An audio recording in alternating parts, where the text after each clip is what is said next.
Hey, good day, mates. Let's put another shrimp on the barbie.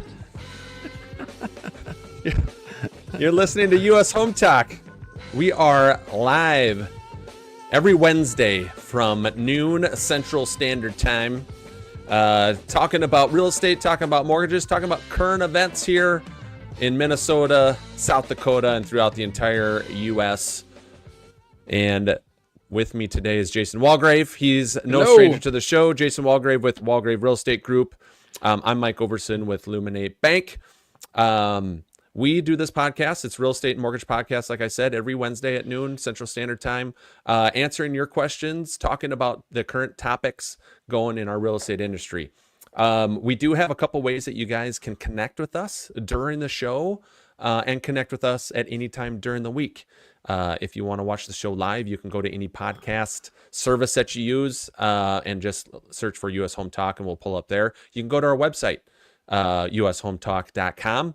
And you can watch our show there or look at past shows. And then you can connect with us too through the website as well. So if you have any questions or anything we can help with throughout the week, just go to ushometalk.com and you can connect with us there. If you are watching us live on Facebook, you can submit a question or a comment right on the Facebook live feed there. And we will talk about your comment or we'll answer your question live on the show. Here is Marcus joining us from sunny South Dakota. Marcus Walgrave, South Dakota Home Team, powered by Hegg Realtors. Is it sunny there, Marcus? Partly sunny. Is it in the 40s like it is here for us in Minnesota? It's cold. I tell you what, it was a little chilly this morning, but it's still spring. Spring for another month or so. So last Saturday for our weather. Last Saturday at flag football, Trey had a game at 8:00 in the morning. It was 47 degrees, I think, and a wind chill of like 39 or something like that. And I pull up there and one of the coaches that I coach with on the team, he's like, "You enjoying your third winter this year?" So we are experiencing our third winter here in Minnesota for this season, but we'll be back in the 70s next week. So we'll just stick it out a little bit here. All right. Yeah, we'll survive. Yeah, that's a piece of cake. This is still shorts weather for us up here. So, oh yeah. Topic for today. It's an interesting one. It's going to be a little fun here, I think. 9 neighborhood features that hamper values. Okay. So I got a list here of 9 items, and we're probably going to be adding that to the list, I would imagine, here throughout the show. But 9 items or 9 neighborhood features that hamper your values. And I'm very curious to get your guys' thoughts on some of these. This is from, what's this from here? Realtor Mag. So Realtor Magazine is what this is from. Okay, so let's just start off. Number 1 on the list here, bad schools. So up to a 22% reduction in your home's value for having a bad school. What's your guys' thoughts on that? Yeah, it is. It is so important to be in a good school district if you want to. If your home's value is important to you, and not just if you have kids. We have a lot of clients that we work with that don't have kids that inquire about the schools in the areas that they want to purchase. The data is pretty clear. A good school neighborhood, a house that's in a school district that has, high scores and good reputation, it will have a higher value than one that's not. I'm not going to mention the cities, but there's a couple cities around us that, right next door to each other. One's got a great school district and the other one has a not so great school district. Not desirable? Is that not desirable school? For some it would be not desirable, but you can have the exact same home a couple blocks away, and those home values will be significantly different because of the school district. So it's a big deal, and not just public schools, but access to good private schools as well. I think public schools probably drive that value more because private schools, it doesn't matter where you live, you can bring your kids there. So something to look out for if you're a buyer, and it doesn't matter if you have kids or not. Those school districts will affect your value. Yeah, Mike, you said 22%. 22%.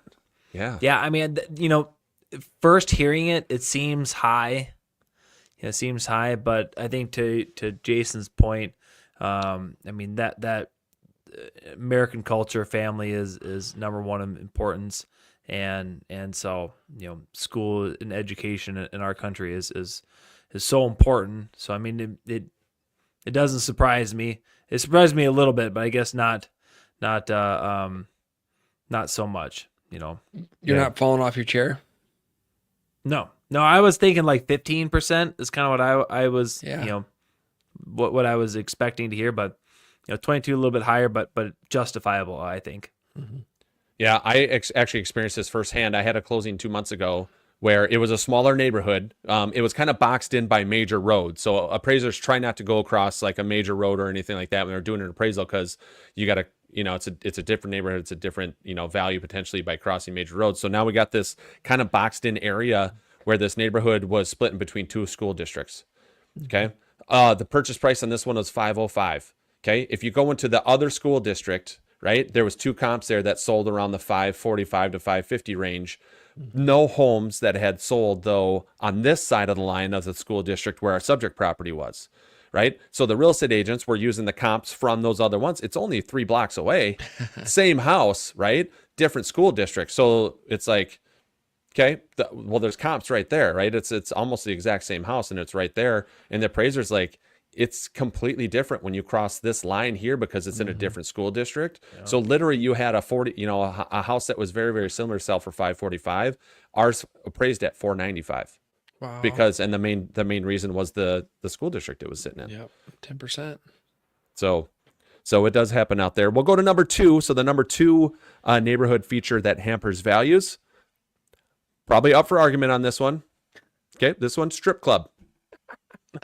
The old the strip club. Now, my thought was, well, what if it's named a gentleman's club? Does that lessen the blow as far as the reduction in your home value? I think lessen the blow. does not lessen the blow. So I would say think about try to think where the strip clubs are located. And then try to think about, the homes that are around it. And, and I think that, most people, not that we know where any strip clubs are, but I'm just saying, if you Googled it, right. We pulled up a map. But I think that one's spot on. That one's definitely entertaining. Not the strip clubs, but the idea that the strip club affects the value, of course. Yeah, no, we know what you mean, Jason, by entertaining. We got it. So now let's kind of, I think where Jason was going with this is that, a strip club is a business, and a business is likely located in a business district. So, are we talking single family homes that are backing up to strip clubs? Probably not likely. Like, the zoning isn't going to allow for a single family home in most cases to be built right next to a business district. Usually there's some sort of a tiered off comprehensive plan that a city has, high commercial, then goes to high density commercial, to then high density owner-occupied type of properties, and then single-family units on the outskirts. But where this could come into play is like a condo, right? Because condos are definitely found in business districts. So, if you have one condo that's right above the strip club or gentleman's club, whatever you want to call it, based on a different condo that's above a boutique, I would say that that's probably a fair thing to say, that one is going to have a bit more value than the other.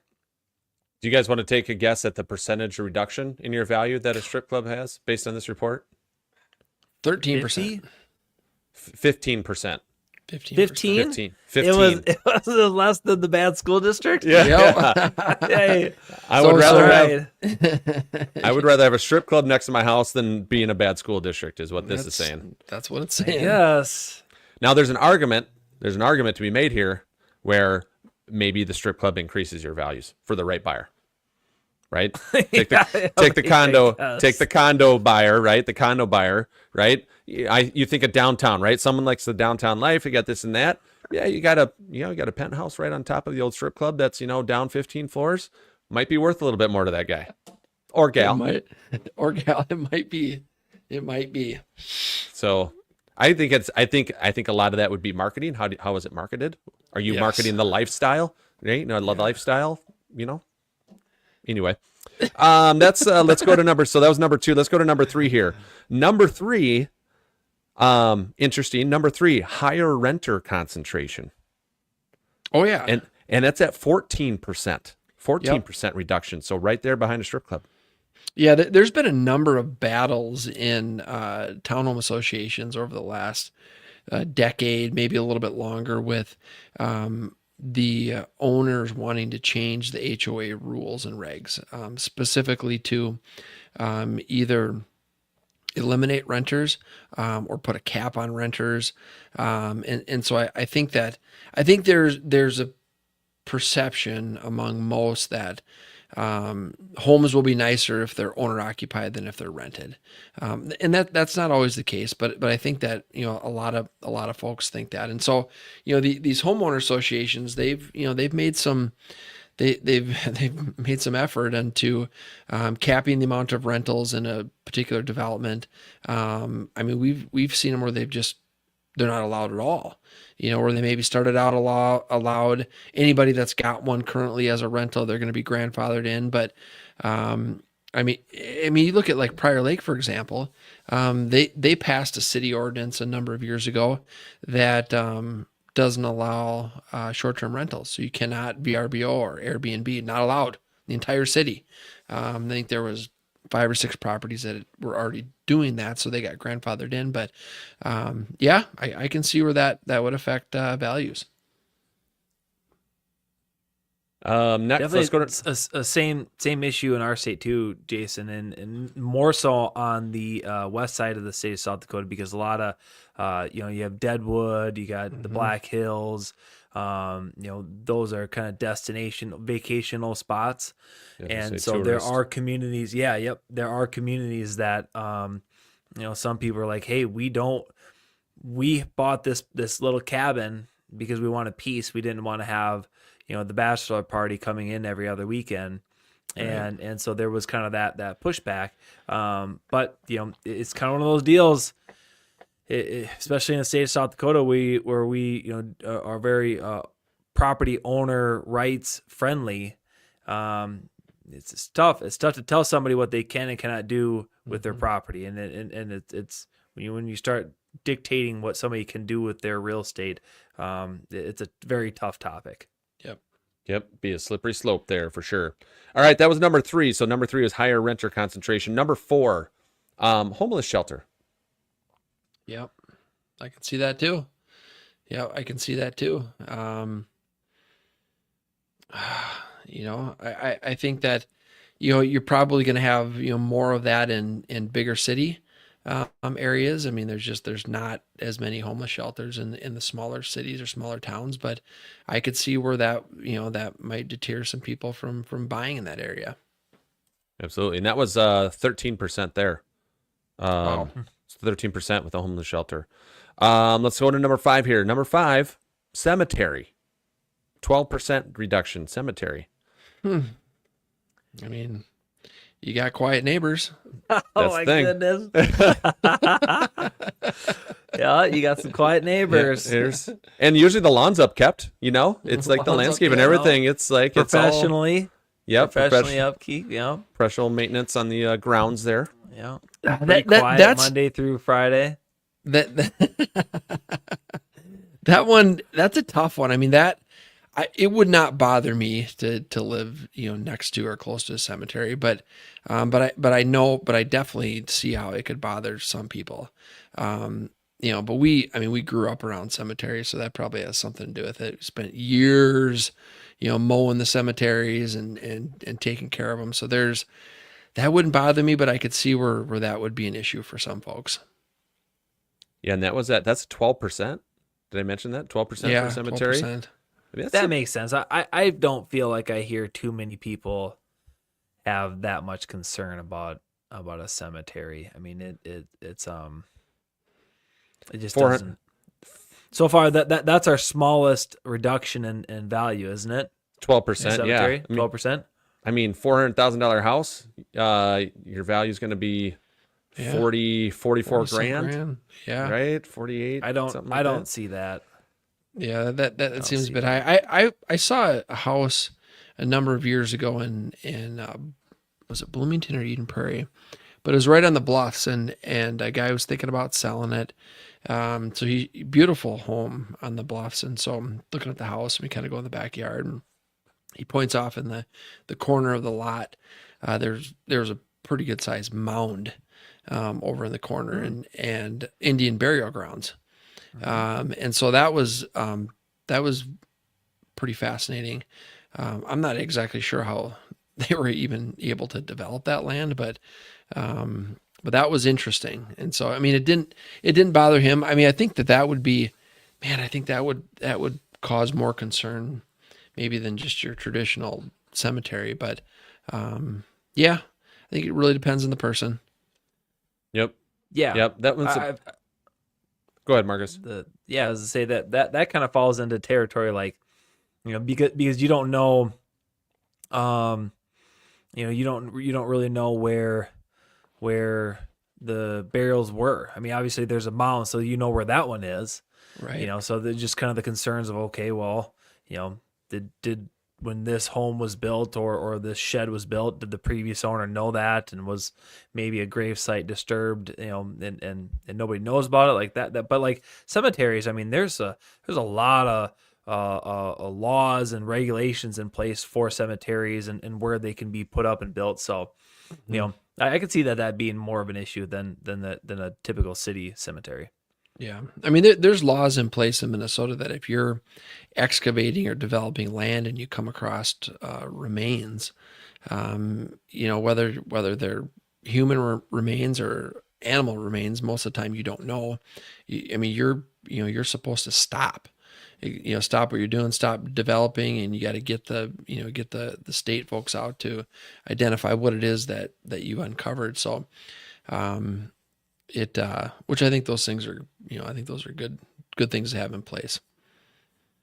For sure. So cemetery was number 5 on the list of 9 neighborhood features that hamper values. So we got 4 left here on the list. AKA Evan, you got 4 opportunities here to get the legal minute done. Yeah, legal minute. Just let us know, Evan. Just a little nudge there. Wink, wink. Just launch it.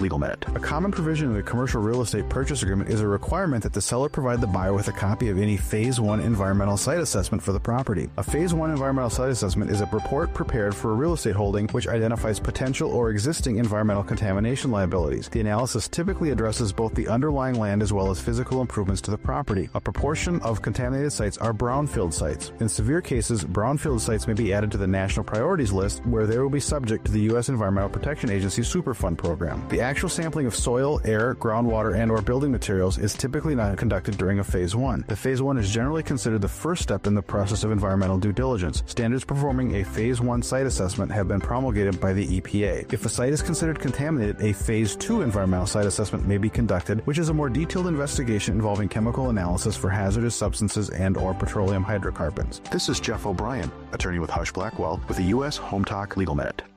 This is Jeff O'Brien, attorney with Hush. Oh, round 2. The old legal minute, the old Phase 1. You guys done some commercial deals? You guys ever been involved in Phase 1? Phase 1 and Phase Phase 1, 2. yes. You got into Phase 2, Jason? Yep. There was. I haven't discovered had any Phase 2. Some very old underground fuel tanks. Oh wow! So I think the site had been like a gas station 50 years ago, and then something else was built on it, and so they had to take it to a Phase 2. Those are not cheap, from what I hear. They're expensive. They're expensive. Phase 2 were expensive. Yeah, Both. they're expensive, and they're both expensive. But the Phase 2 is more in depth, study or inspection. So yeah. Very good. All right, we're on number 6 here. We're on number 6 neighborhood feature, the sixth neighborhood feature that hampers the value. Number 6 is a funeral home at 6.5%. So funeral home and cemetery, I It's mean, interesting. very, Yeah. very close to each other, as far as, their what type of service they provide. Yeah, that one's. So I'm thinking about the great city of Laverne, Minnesota, and I can think of there's the old funeral home that was, right off of Main Street, the big White House, Yep. and then there's homes all the way around that, and then there's the two newer ones. They're definitely in residential neighborhoods. They're the one they built on that old park or that the field, park by the elementary school. and Yeah. then the other one's Fledgling. kind of up 75 a little bit, but. Fledgling Field. Fledgling Field. That's right. Oh, See how I remember that? goodness. Oh, Yeah. Fledgling my Field is a goodness. funeral home now. Fledgling Field. Totally forgot about So, that. That how much was it? 6%? 6.5%. 6.5%. I would say again, if you're right next door, just the additional, commercial like traffic, Yeah. is not going to help your value. Anytime you have single family homes next to, businesses or retail or commercial buildings, I think for the most part, they're not going to help the value. Funeral homes, I don't know, they're not that busy though, right? I mean, maybe they have a couple times a week, maybe someone's in there, Weekends. weekends. So And just because of the nature of the business, I mean, they're usually very well kept. yes, It can be a very tough, sensitive time for families and loved ones and friends. And so, that commercial building to me is dialed in. It looks they're really nice and typically really really taken nice. care of, and trying to be respectful for the event that people are participating in. And so, And the that one sounds good thing about right. the one good thing too, they actually look like homes. They don't look like a commercial building. Yeah, a lot of them do. them Yep. good point. they look like a big Rambler home, you know what I mean? So they Yeah. kind of blend in well, but they got the parking lot and stuff that comes with it. But all right, moving on. Number 7 here. Number 7 neighborhood feature that hampers your values, power plant. 5.5%. Oh, I'm surprised it's only 5.5%. I mean, Yeah. that's- What? I mean, how many power plants how many power plants are next to residential developments though? I mean, is there I mean I guess that's a great question. I mean, I can't even think of one off the top of my head, but There's usually like those little stations.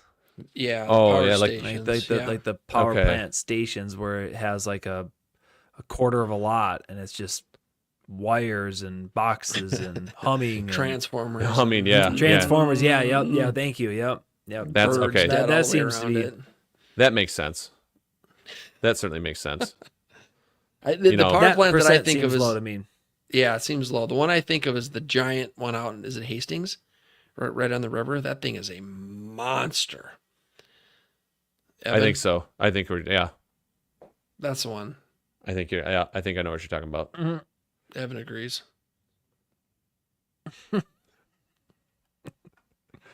So what do you think would hinder values more, a power plant, or let's say you're right next to like a solar panel field is just chock Power- full of solar panels? Man, I mean, the solar panel, you're going to be probably out in the country, so probably the power plant. Power plant, you think still Yeah. has more of a negative effect? I mean, think of all the homes that A have true their power plant?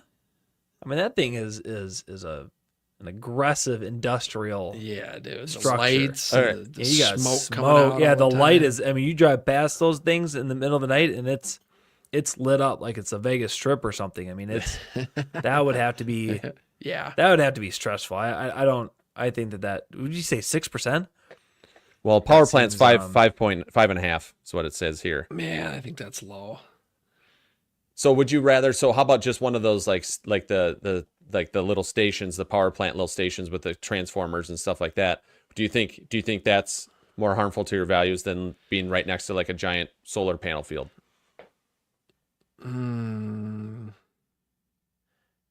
Pretty Yes. equal. Well, I think, like you said though, Jace. I mean, those solar fields are out in the country, Yeah. and you know, They kind of look like a grape, like a winery. Oh yeah, yeah, like a winery, yeah, wine field. I think that I don't know, man. I'd like to see a study on home values when they're next to a house that has the whole roof full of solar panels. You know, I'd like to see what those numbers look like, because I don't know if I've had a client that said I'm not buying that house because the neighbor's house has too many solar panels, but comments are definitely made. You know, I mean, I had one seller a few years ago, and she was so stressed out that her neighbor, so her house was on the golf course, you know, her house, golf course. So on the other side of the golf course, neighbor just loaded the whole back of his house or the roof of his house with solar panels. And she was super stressed out that was going to affect our ability to sell her house. I mean, it didn't look very nice looking over at the house, but it did not affect the sale of the house. And I don't know that any one of our showings anybody said, but I'd love to see data on that to see if that affects values. Yeah, that's one thing that is going to become a more popular, the whole solar panel thing. So it'll be interesting to see how that unfolds as far as values go. Let's keep on going here. So power plant was number 7. Number 8, shooting range, 4%. that definitely 4. Yeah, 4% for a shooting range. I think that number is higher because I have had a number of clients over the years. So we've got Horse and Hunt Club just south of Prior Lake. So they've got their shooting range. They've got birds and all sorts of things you can shoot out there. I have had a number of clients over the years not pursue a home because it was too close to the shooting range. Not for the noise. It was the noise factor. And so what was the percentage on that one? Shooting range, 3.7%. Man, I guess it depends on the an They're indoor probably- shooting range. Yeah, I think that they're probably lumping together the number from indoor versus outdoor shooting range there.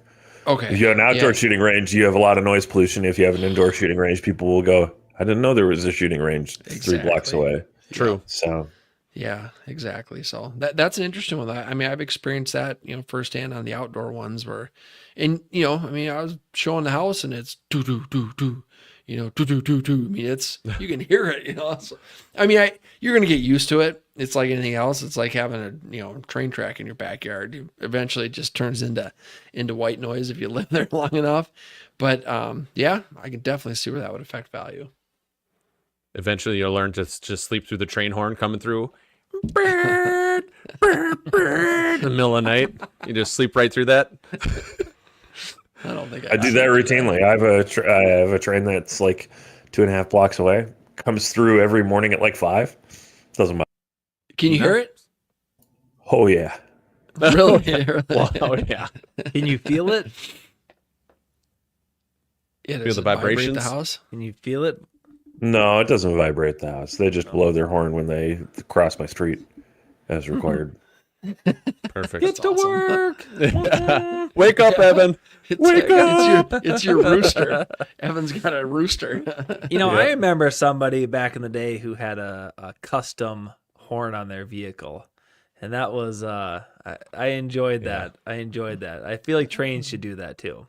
They should do that instead of just a loud train horn. Like, yeah, I know that guy. It played La Cucaracho was one of them. Yes, Killer. it was killer. It was killer. Love All right.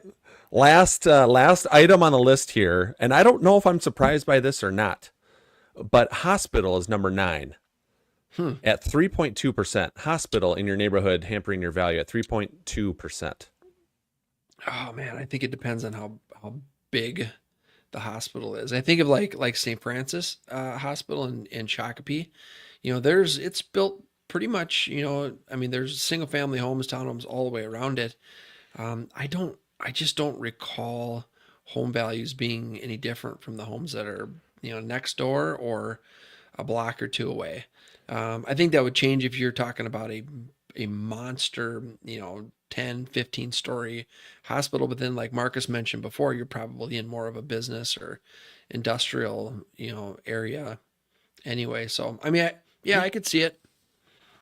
I mean, I look at You could Laverne. make the argument. Oh, go ahead. Sorry, Mike. I was gonna say, so you look at Laverne, where my dad lives now. They're a couple blocks from the hospital in Laverne, and it's not a huge hospital, but I mean, it's it takes up some real estate, right? And whatever. Yeah. And, I mean, I can't imagine that has any sort of effect on values in that part of town. Yeah, Laverne. that's a good point. Good point. Yep. I think you could even make the argument that it increases value. When you have traveling nurses and you have, healthcare professionals young in their career that they want to be able to walk to work. They're working long shifts. They're not looking to grind out a 90-minute commute to and from.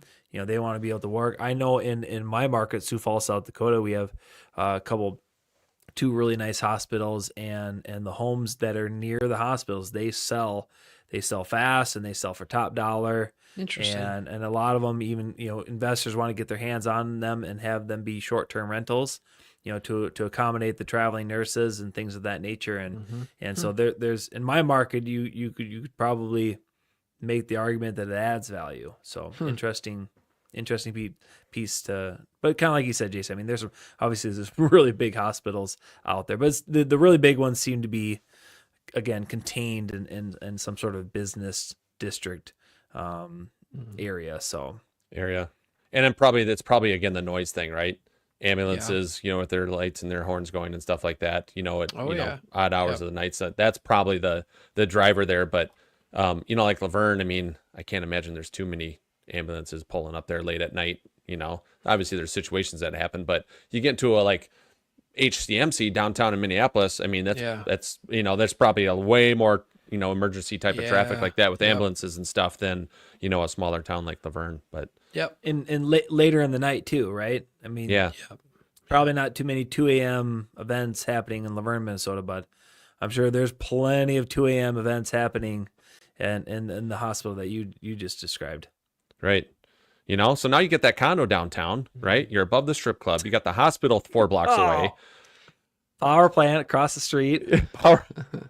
Right? They're giving those away from free. I mean, you add it up, we're like negative 85% here.